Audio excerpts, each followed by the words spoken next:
श्री स्वामी समर्थ. कुंडलीमधील नवग्रहांपैकी कोणता ग्रह कमजोर आहे? ग्रहांची स्थिती मजबूत करण्यासाठी या मंत्रांचा जाप करावा. तर हे कोणते मंत्र आहेत चला पाहूयात. ज्योतिषशास्त्रात नवग्रहांना फार महत्त्वाचं स्थान देण्यात आलं आहे. या ग्रहांचा आपल्या आयुष्यात शुभ अशुभ परिणाम होतो.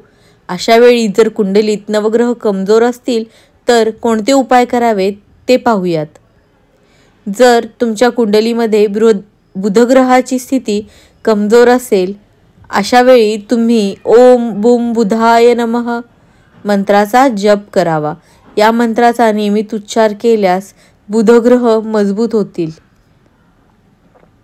ज्या लोकांच्या कुंडलीमध्ये सूर्याची स्थिती कमजोर असते अशा लोकांनी ओम आदित्याय नमः या मंत्राचा जप करावा.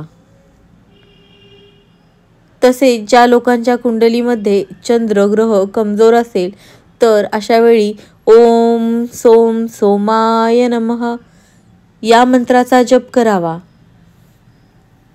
ज्या लोकांच्या कुंडलीत मंगळ ग्रहाचा सर्वात जास्त प्रभाव आहे अशा वेळी तुम्ही ओम अंगारकाय नमः या मंत्राचा जप करावा. कुंडलीत बृहस्पती ग्रहाची म्हणजेच गुरुग्रहाची स्थिती शुभ करण्यासाठी तुम्ही ओम बृहस्पतये नमः मंत्राचा जप करावा. याचे फायदे तुम्हाला लवकरच कळतील. कुंडलीतील शुक्र ग्रहाची स्थिती चांगली करण्यासाठी तुम्ही ओम शुम शुक्राय नमः मंत्राचा जप करू शकता. या मंत्राने तुम्हाला दीर्घायुष्य लाभेल.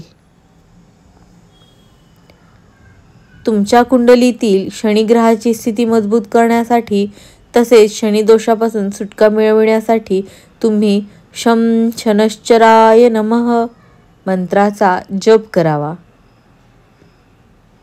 तर राहूची स्थिती चांगली करण्यासाठी तुम्ही ओम राम राहवे नमः मंत्राचा जप करावा.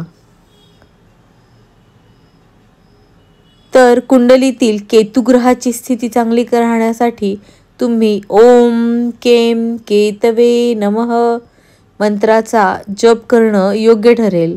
श्री स्वामी समर्थ.